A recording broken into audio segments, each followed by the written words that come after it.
How's it going? Welcome back to the show. This is You Made Roscoe, and I am Roscoe. And I want to say happy Halloween to everybody out there. I hope everybody's enjoying themselves. I hope you're not eating up all the candy. Like you have to save some for some other people, I'm pretty sure.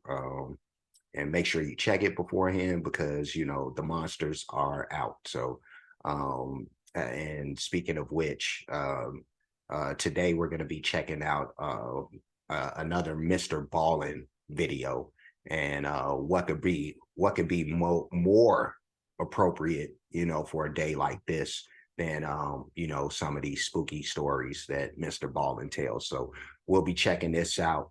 This is top 3 stories that sound fake but are 100% real, part 13.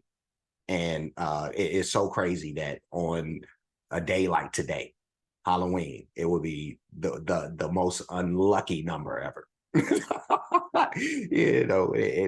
only thing that can make this, perfect, from a synergy sense is if this was Friday, but it's not. It's totally like what, Tuesday? But yeah, no, still, it's the part 13.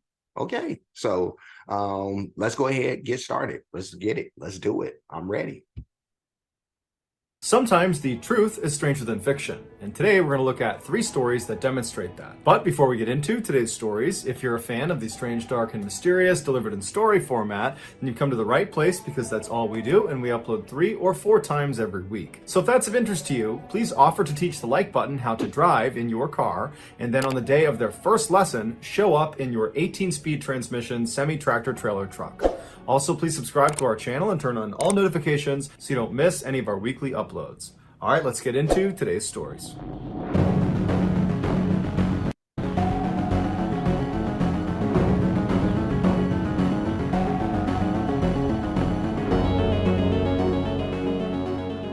Just after midnight on June 22nd, 1991, Charles Holden was on his way home from work when he decided to stop at a fast food restaurant near his house in Harrington, Delaware. After grabbing a quick bite to eat, Charles left the store and got back in his truck. He turned it on and he was about to drive out of the lot when he stopped because there was this man running towards him, waving, trying to flag him down. So Charles put his truck back in park and he rolled his window down to see what this guy wanted. And when the stranger got close enough, he told Charles that his sister was having a baby and he needed a ride to the hospital, which was about 20 minutes away. Charles couldn't tell if this guy was lying. It was super late. He didn't know this guy, and he just had a bad feeling about him. And so he told him, "No, I'm sorry. It's too late. I gotta get home. It's too far out of the way." The stranger immediately looked dejected and turned around and started walking away. And as Charles was watching him go, he felt bad and said, "You know what? Hey, come back here. I'll give you a ride part of the way there." And so the stranger smiled, hopped in his passenger seat, and they took off. Charles drove him approximately 3 miles in the direction he had asked to go before pulling over on the side of the road and telling him, "This is as far as I'm going to take you." Charles lived only about a block away, and he didn't want to drive too far away from home so late at night. But the stranger, upon hearing he was being let out so soon, suddenly became angry and began fumbling in his pocket like he was going to get a knife or some sort of weapon, and he starts screaming at Charles, "Hand over your keys, hand over your wallet, or I'm going to kill you." Charles, meanwhile, was on edge just being in the car with this guy because he had a bad feeling about him, and so he immediately jumped into action. He turned off his truck, he ripped the keys out of the ignition, and he leapt out of his truck and started running. Charles saw way off in the distance was a convenience store, and he figured he could run to there and get some help. But as he's running, he turns around and sees the stranger has also leapt out of the car and was now sprinting up to him with a screwdriver in his hand. And this stranger was running really fast. He was gaining on Charles, and soon Charles realized he wasn't going to make it to the convenience store before this guy caught up to him.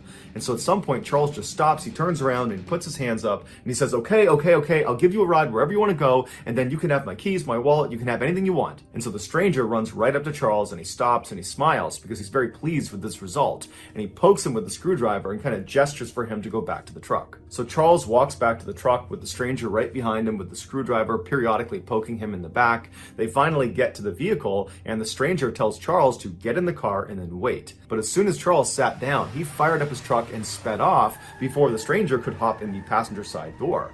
And so Charles is flying away from this guy. He looks in his rearview mirror and he can see the guy is chasing after him with a screwdriver held over his head, but he sees the stranger at some point just stops, turns around, and walks away. Charles was totally relieved that he had escaped this horrible encounter, and he was thinking about calling the police, but ultimately decided he wouldn't because it was his decision to allow some stranger to get in his car in the middle of the night. And so Charles kind of blamed himself for the whole ordeal. What Charles was concerned about, though, was where he had ditched the stranger was not far from his house, and he was worried if he just turned around and drove right back to his house that this guy could recognize the truck and then follow him to his house, and then who knows what could happen.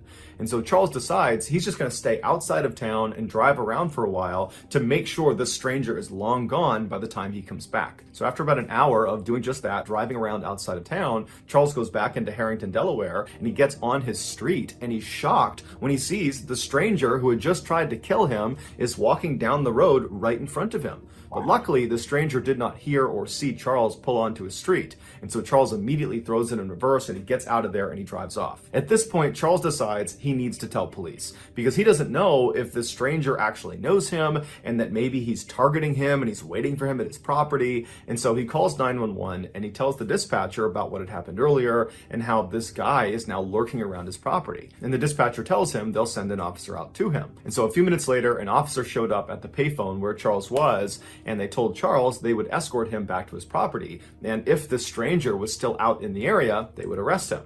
And so the two of them made their way back to Charles's property. They get there, the stranger's long gone, and then Charles goes into his house. There's no sign of a break-in. There's no sign that anyone was near his property. And so Charles thanks the officer. He feels totally relieved. But before the officer leaves, he asks him if he wouldn't mind doing a quick sweep of his mother's property. She lived right behind Charles on the other side of some bushes. He told the officer her name was Dorothy. She was 70 years old and she lived alone. And he just wanted to make sure nothing happened to her. So the officer said, no problem, I'll go check in on her. So the officer leaves Charles and goes across his backyard through those bushes into Dorothy's backyard. And right away, he can see the back window on the back door has been smashed and the door itself is slightly ajar. And so the officer... let me stop this. And I'm sitting here thinking to myself, like, why this story sounded so familiar to me. It's because this is actually one of the, if not the first Mr. Ballen reaction that I did, so that's why it's like hitting in my memory, like, oh, this story, but this is the reason why once I saw this, and then I realized like he had a series of these that I decided to go back in chronological order and do those. So if I did do this first and then I ended up going back in order, from 1, and came back up to 13 apparently. But yeah, no, it seems again appropriate to be catching this one at this time, but also like spooky at the same time. This is a horrible story that's already unfurled and unfolded up to this point. So we can go ahead and see what else is going to happen. But this is this hitchhiker story. It started out bad for me anyway. Like, there's no way in the world. I'm thinking, like, do we still live in that world where we trust people? Like, because I trust people, but this situation right here, nope. Let's go. Has been smashed and the door itself is slightly ajar. And so the officer draws their pistol and they go up and they enter the house and they look inside. They're yelling for Dorothy, but there's no answer. It's totally dark in the house. It's totally silent. And so after searching the first floor and finding nothing, they make their way up the flight of stairs and they find blood at the top of the landing. And they follow this trail of blood and it brings them into one of the bedrooms where a woman is sprawled out on a bed. It was Dorothy. She had been stabbed to death. It would turn out after Charles had ditched the stranger stranger and sped off without him, the stranger, whose name was Gilbert Cannon, began looking for a place to sleep, and the house he ultimately selected just happened to be Charles's mother's house. After Gilbert broke in through her back door, he saw Dorothy coming down the steps to confront him, and because he was worried she'd be able to identify him, he attacked her with a screwdriver. Gilbert would later tell police that the attack on Charles was completely random. He was just at this fast food restaurant, he saw Charles get into his truck, and he thought to himself, if I can get in that guy's truck, I bet I can rob him. And then after this failed robbery, when Gilbert is out looking for a place to sleep and he breaks into this house and this woman comes down the stairs that he attacks and kills, he has no idea that this woman, Dorothy, is Charles's mother. The entire night was one big, horrible coincidence. Gilbert would plead guilty to the murder and would be sentenced to life in prison without the possibility of parole. Wow. We're Bond Vet, and we believe in making great pet care easy for you and your pet. You spend thousands of hours on the road. Feel hundreds of horses under the hood. Let me pause that for a second. Wow, that story, dude. I'm telling you, that was just he said it. The worst case of coincidence ever, in this situation. But we'll check out this second story, the bully. Let's go. In 1949, 15-year-old problem child Ken Rex McElroy dropped out of school and moved to a tiny farming town called Skidmore, Missouri. There, he began his life of crime, which consisted primarily of theft. At night, he would drive his truck onto Skidmore residents' property, and he would steal their livestock, alcohol, grain, food, antiques, anything he could get his hands on and that he could sell, he would take. And if the owners ever caught him in the act, he would just raise his rifle at them and tell them to go back inside and never report it to the police or he would kill them. And because Rex was this big 270-pound monster of a man who was known for having a bad temper and for being really aggressive, people generally just did what he asked and his crimes went totally unreported. In the rare instances that victims would report Rex's crimes to police, Rex would begin intimidating them and their family by staking out their houses at all hours of the night, or he would just walk directly up to these victims and he would say, "I will kill you if you testify against me." And if none of those tactics worked, Rex used some of his illegal money to hire one of the very best defense lawyers in the entire state, a lawyer who had famously represented the mob, and he would step in and get Rex off of virtually any charge, including the time Rex actually did shoot one of the owners who caught him in the act. Over the years, Rex would use these fear and intimidation tactics not just to make money, but also to prey on young women and girls. In the 1970s, when Rex was in his 40s, he began stalking a local Skidmore girl who was 12 years old named Trina. After assaulting her dozens of times, Rex learned her family was going to be pressing charges against him. So Rex burned down Trina's family's house and killed the family dog,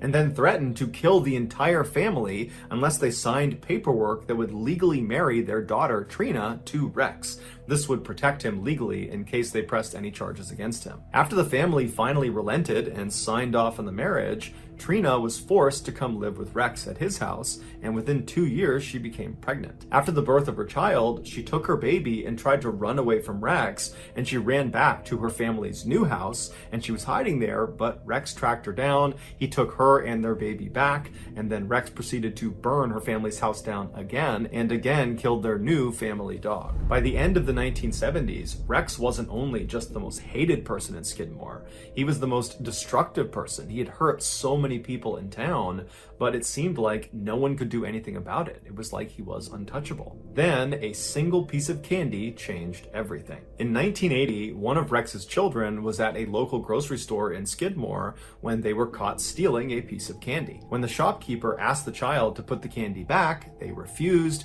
and it caused this huge fight, and before long, Rex has found out about this huge fight, and Rex, instead of being upset with his child for stealing, he becomes enraged that the shopkeeper had the audacity to accuse his child of a crime. And so Rex began stalking the owner of the store, a 70-year-old man named Bo, along with the rest of Bo's family. At all hours of the night, Rex would just show up in front of their house with a gun slung across his lap, and he would fire shots into the air, and then during the day, he would walk right up to Bo and he would tell him, "I'm going to kill you." And so Bo and his family knew it was only a matter of time before Rex did become violent, and they were right. In July of that year, Rex showed up up at Bo's grocery store with a shotgun in hand, and Bo, who was in the back of the shop loading groceries through the back door, he turns around and he sees Rex walking up to him. They have this heated confrontation where at some point Rex just raises a shotgun and he fires a shot into Bo's neck. Bo was gravely wounded, but he would survive, and Rex would actually get arrested and would be charged with attempted murder.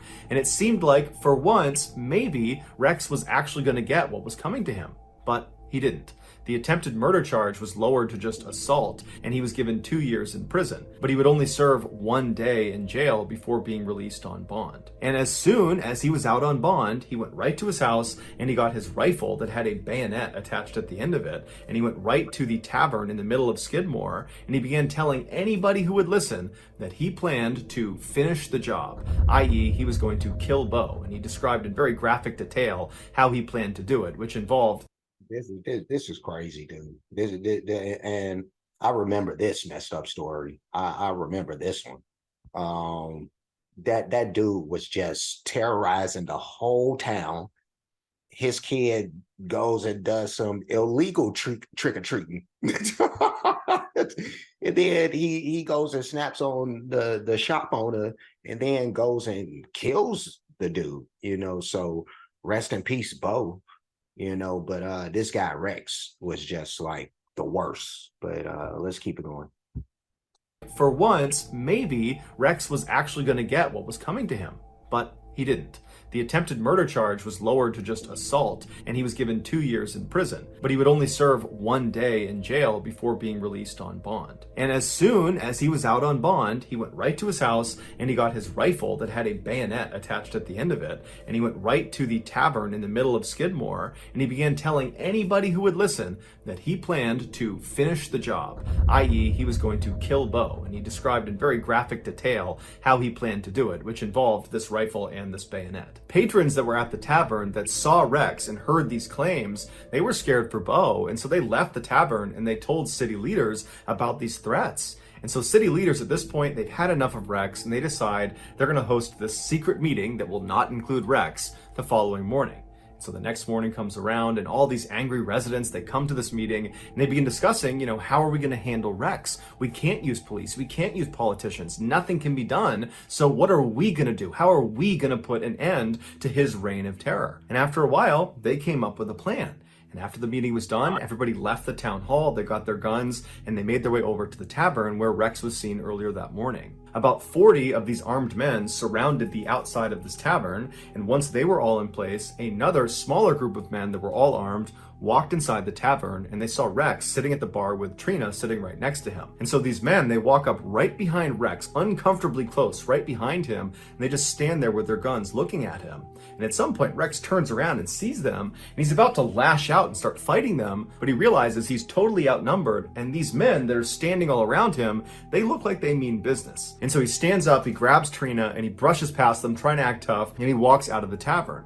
When he gets outside, he's taken aback at this additional group of armed men, which is much larger, who are all standing there just looking in at him. And so Rex at this point becomes visibly frightened, but he grabs Trina and he calmly walks out to his truck, which is parked a little ways out in front of the tavern. He gets in the driver's side, she hops in the passenger side, and Rex lights a cigarette up, he turns on his truck, and he's about to try to drive away when a gunshot rings out, and Rex immediately slumps forward onto his wheel. One of the Skidmore residents runs up to the truck, they open up the passenger side, and they grabbed Trina, who was unhurt, pulled her out, and rushed her to safety. Once she was clear, the other residents with their guns just moved in on the truck, and for 20 seconds they opened fire on Rex. After the shooting was over, nobody called an ambulance. Everyone just stood there and watched as the town bully died. In all, there were 46 witnesses that were there when Rex was murdered, but they all said they had either not seen the shooting or they didn't know who the shooter was. And despite a lengthy federal investigation, none of the witnesses ever changed their stories. And so as a result, no one was ever charged with Rex's murder. Years later, a Skidmore resident, when asked what happened here, they just said that man needed a killing. Whoa. Drinking warm water before bed shrinks a swollen prostate overnight. Thousands of men are regaining control. Yeah, before we get into 81 minutes, but that was cold-blooded by the town. But again, needed. like this dude went and terrorized the town forever and didn't think that karma was coming back like the lynch mob. in the form of a lynch mob, I should say, but yeah, that's what happened. They Freddy Krueger that dude, Frankenstein monsters the monstered that dude, but yeah, no, let's check out 81 minutes. Let's see what this is about. On the morning of March 18th, 1990, a young woman named Karen parked her car just outside of the Isabella Stewart Gardner Museum in Boston, Massachusetts. This famous museum is home to over 15,000 pieces of priceless art from ancient Rome, medieval Europe, Renaissance Italy, Asia, the Islamic world, and 19th century France and America. The outside of this 4-story building is strikingly plain, but inside is strikingly gorgeous. There is this lush green open-air courtyard that sits right in the middle of the museum that all of the galleries look down into. Karen was an art enthusiast, and she was a security guard at this museum, and that day she was on duty. After parking her car, she got out and walked her way over to the employee entrance, and there she pressed the buzzer and announced her arrival to the 2 night shift guards that she would be relieving. But after a few seconds, the night shift guards did not respond to her, and they did not unlock the door. And so after a little while, Karen pressed the buzzer again and said, "I'm here, can you please open the door?" But again, the guards that were on duty did not respond back to her, and the door did not open. This was highly unusual, so Karen left the door, found a payphone, and called the chief of security for the museum, who lived out in town, and told him she couldn't get in the building. And so about 10 minutes later, the chief of security shows up, and he takes Karen, and he walks her around to the other side of the building. He leads her up an outdoor flight of stairs to another entrance to the museum. He pulls out a big ring of keys, he finds the right one, and he opens the door. The entrance they were going through placed them in this dark hallway that stretched out straight in front of them, and then at the very end of the hallway on the right was this very brightly lit room that the door was wide open to, and that was the security office where the guards were supposed to be. And so Karen and the chief, they begin walking down this hallway expecting to get to the end of it and look inside this room and see these guards and get an explanation for why they didn't buzz Karen in the first place. But when they reach the end of the hallway and they look in this office, there's nobody inside of there. And now that they were up close, they could see the door leading into the security office had been smashed open. In fact, the doorknob to this door had been smashed off and was laying on the ground. And then next to it, right in front of them, was this metal crowbar. And then above them, the one camera that would have seen whatever had happened in the hallway, it had been turned around and was facing the wall. So Karen and the chief, they know they've stumbled on something that's probably really bad. They don't know what it is. They don't know if there's still people inside the museum. They don't know where the guards are. So the chief just grabs the crowbar for protection, and he and Karen run into the office and they call police. Although they didn't. All right, let me pause this one last time just to push it back just a little bit. Let's go like right here, I suppose. And we'll go ahead and let my man, Mr. Ballen, finish out. But I always say that this dude is like a great storyteller. I remember somebody saying that about me one time, and I thought that was like the biggest joke. Like, I'm so horrible at telling stories, but I'll have my times every now and again. And I don't think it's the way that I tell stories. It's just that I have like some crazy stories, so I'm not a great storyteller, but I have some great stories to tell. But yeah, let's go ahead and finish this out. They don't know if there's still people inside the museum. They don't know where the guards are. So the chief just grabs the crowbar for protection, and he and Karen run into the office and they call police. Although they didn't know it yet, Karen and the chief had just discovered one of the most famous crimes in history. The night before, 23-year-old security guard Rick Abath trudged his way down the walkway towards the employee entrance of the museum. He and another young man named Randy were scheduled to work the overnight shift that night. Rick hated his job at the museum because it was incredibly boring, but Rick didn't really have many other employment opportunities to choose from.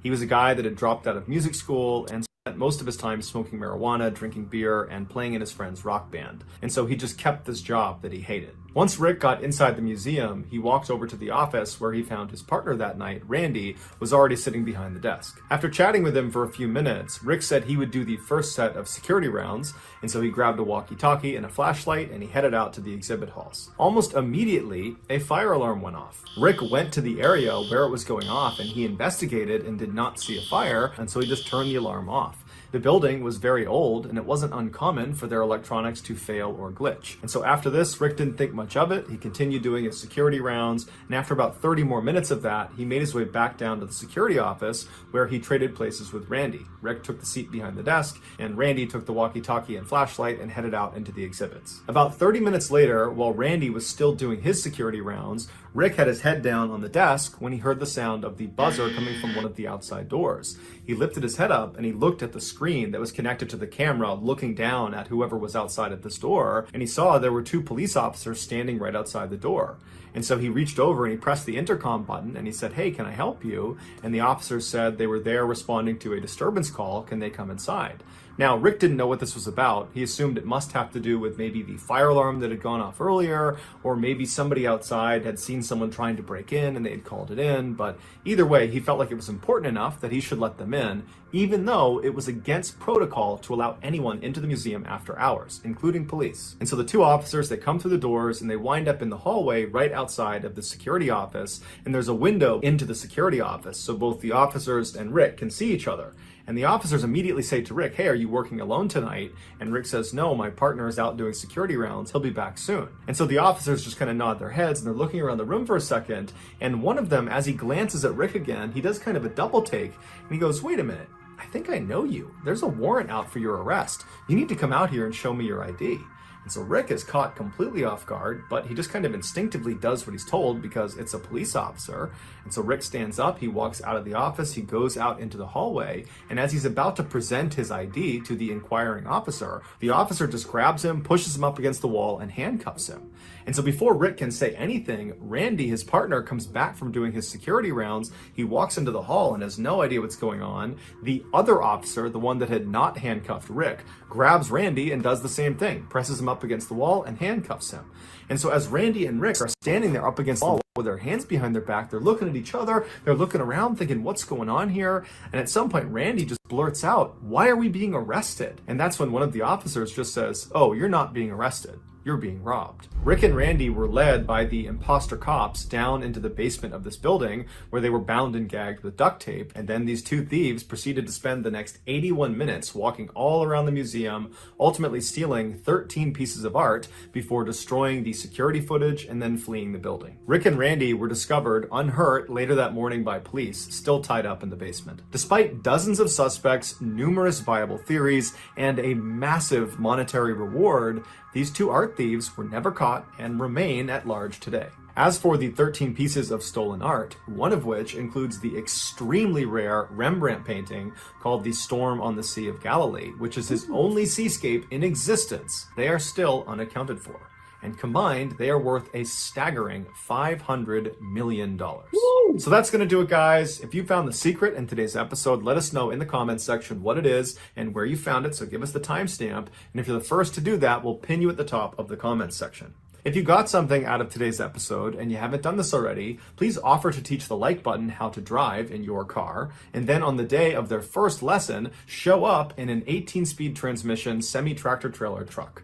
Also, please subscribe to our channel and turn on all notifications so you don't miss any of our weekly 3 or 4 video uploads. If you want to get in touch with me, you can direct message me on Instagram or on Twitter. My username for both platforms is the same. It's JohnBallen416. I also have a ton of content over on TikTok where my username is Mr. Ballen.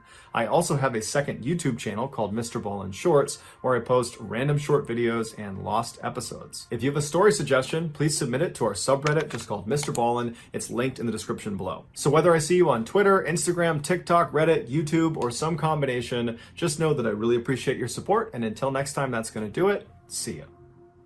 All right, let me push it back. Let's find Mr. Ballen somewhere. All right. That was let me clear my throat. There we go. All right, so that was top 3 stories that sound fake but are 100% real. And that was part 13, the very spooky 13. Ooh, all that good stuff. But that last story, 81 minutes. Wow. $500 million heist right there. That was some Ocean's 11 type shit right there. They better check George Clooney and what's his name, Brad Pitt, to see if they don't have those paintings, because they probably did that. But um this, yeah, this was 3 stories. Again, I don't know if that last one was really Halloweenish. There was nothing spooky about that last story, but those first two, the hitchhiker thing, that was terrible, all the way around.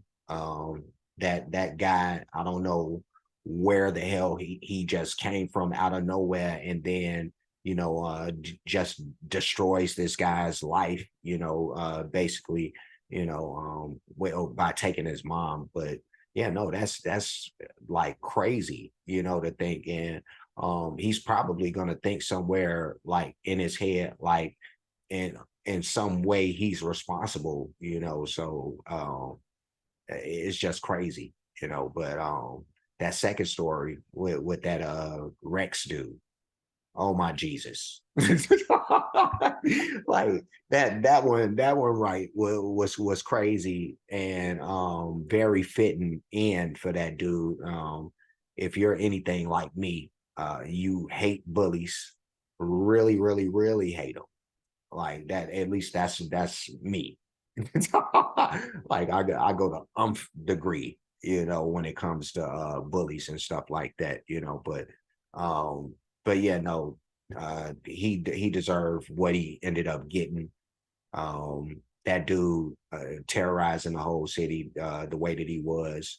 That one situation with the guy Bo, very unfortunate. He's just going about his business. Some kid comes in and tries to take candy, and he's expecting the kids to be respectful, especially like if we're talking like the 70s, when if that's when the situation happened. You wouldn't think kids just mouthing off at grown-ups, like that. But it could have happened in any time in history, I suppose. So yeah, no, just again, fitting stories, to check out for this time. I'm glad that even though these stories, you don't want to hear these stories sometimes, but it is good to hear, for those who who may end up finding themselves in some of these crazy situations. You'll have some clue at least on how to deal with it, I suppose. Whatever happened with those people in that situation, if it was bleak and dark, you probably want to do the opposite of whatever they did, but and that's not to mock those people or anything. I'm just being real, but I'm gonna leave, but before I do, like, comment, subscribe, hit the notification bell, hit the share button, hit the playlist option. You'll pick the ones named shocking video reactions, and then there's another playlist, entertainment reactions. Even though, like, and I've said this before, which is the reason why I made the shocking video playlist, is because some of this stuff you hate to call it entertainment, but it's where I've been placing this stuff, before I really thought about it, or got into some of this like gorier detail. But yeah, those playlists exist, so you'll be able to see this and all of the rest of all the Mr. Ballen stuff, and anything else that's anywhere near related to that stuff. But I do have playlists for other things, lots of other things. Most of it is music related, but as you can see, and if you've even checked out like how many videos I actually have, uploaded, I'm creeping towards 3,500. So that's a lot of material and a lot of stuff. So check out all of the playlists.